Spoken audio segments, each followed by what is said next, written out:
Good morning.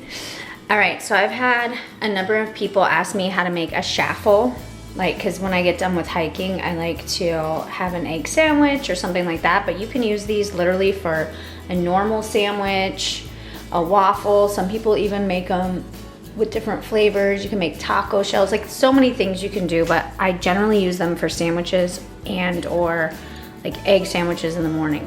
So let me show you really fast. I got my little dash thing and this is heated up. I like this because it's the perfect size for an actual sandwich.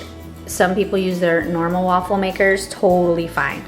Then I have a half cup mozzarella, 1 egg, and a tablespoon of almond flour. And I get my almond flour on, you know, Amazon, especially nowadays since we're not really going anywhere.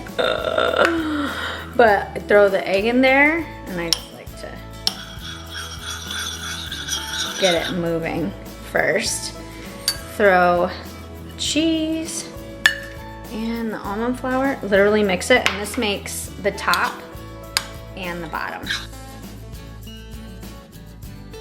And I literally put half of it in the dash, let the dash cook it up, and then I let it sit for a few minutes while the next one is cooking, and that way it's like firms up a little bit, because it can feel almost soggy and you'd be like, what did I do wrong? But it just needs to sit for a minute.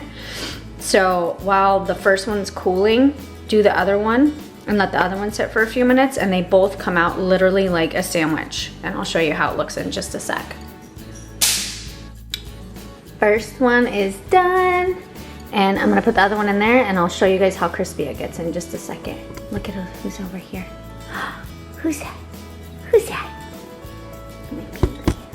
No, you're not getting nothing. Finished product.